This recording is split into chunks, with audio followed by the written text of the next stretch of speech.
Well, good evening, everybody. Welcome to Cooking with Cops 2, and I'm gonna give a secret away right away. The cooks are not the cops, all right? If we had the cops doing the cooking up here, you wouldn't be here and you wouldn't find it interesting.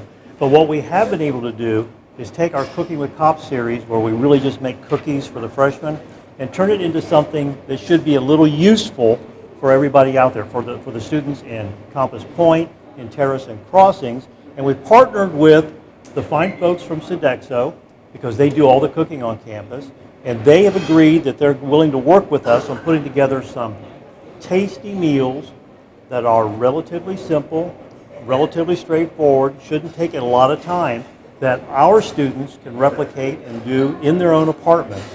And so tonight is the very first of that series, and I'm going to step out here in a second, but first I'm going to introduce you to Louis Durand. I don't know if you guys know Louis, but he's the man behind the food, all right? He's the brains. He's the one that puts it together. He's the one that kind of gets everything going with his great staff. So Louis, it's all yours. Thank you. Thank you. I want to thank everybody for coming. And I want to introduce Ashley Watson, who's going to take it from here. Today, I'm going to teach you how to do a simple chicken stir fry. Okay, so most students I know in the dorms would have like a George Foreman grill or something, but if you don't have that, you can just take a regular boneless chicken breast, and you can saute that. To saute, you want to get your pan hot, take the boneless chicken breast, season it, salt and pepper or whatever seasonings you want to do that. And when your pan is hot, you just want to add a little oil. When it gets a little ripply, like so, if you can see that, when it gets ripply, that means it's hot enough. If you put your timer on and it goes like for 2 minutes, if it goes past the 2-minute mark, it's going to smoke. Because oil usually takes about that long for smoke to come about. So when you start your chicken breast, put the soft side down first. Go. You hear it sizzle. You want to go for about, I would say, 3 minutes or so for yourself. And what I would do, if you have a toaster or oven, turn that on too. Just get your chicken breast hot enough, so you can brown it and finish it in the oven so you can do what else you need to do.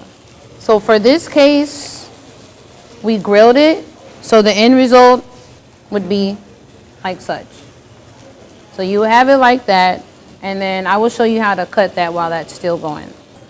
So for this meal, we cut the chicken breast in half, and then 1/4. We cut it again, and we just want to make small strips.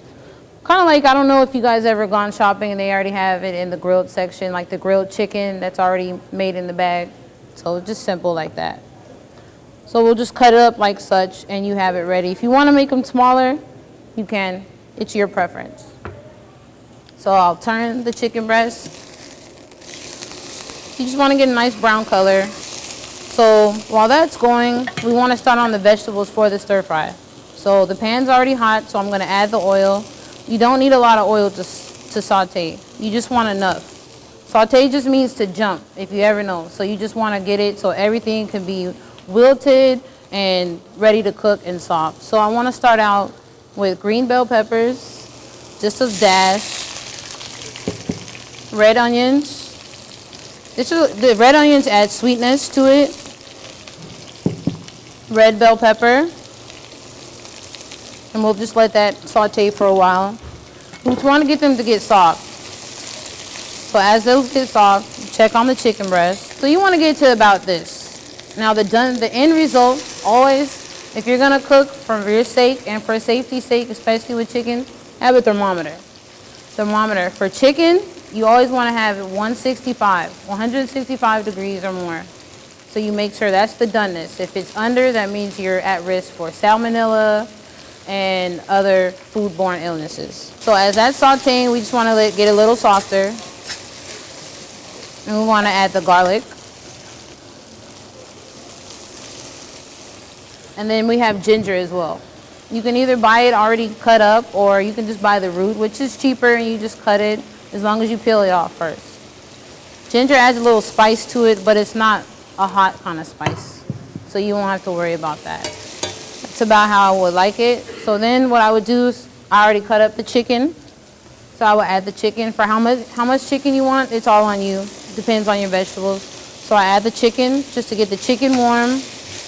Now you can also, if you don't want, I cooked it for this purposes, but you can also already have the raw chicken cut and cook it along with the vegetables. Just make sure the chicken is done.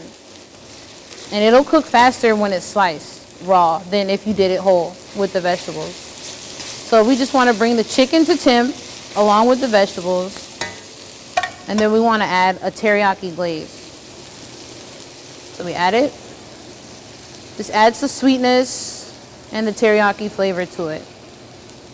So as that's going, just toss that around. We want to put the fire low, because if you have it on high, the same temperature that you had it when you were sauteing your vegetables, the sugars will make it stick to the pan and it'll burn. So as you do that, it looks like it's done. This would be what you want it to be like.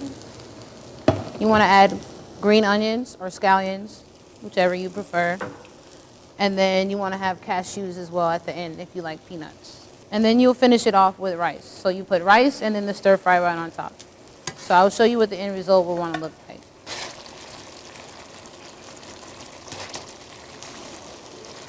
Just like such. Simple, and I would say an easier way to do it if you don't want to go on and do all the cooking. Like I mentioned, the chicken that you can already buy in the deli that's already sliced, go on and buy that. They already have pre-made sliced peppers and onions and bell peppers at the store, already bought. They have pre-made garlic that's already diced and minced up. You don't have to worry about that. Cashews, don't have to worry about, and ginger is a preference. So simple meal that you can make in the dorms. You don't have to worry about burning, as long as you make sure you know the right temps for everything and make sure your fire is not too high. So that is my version of chicken stir fry with cashews. Now I want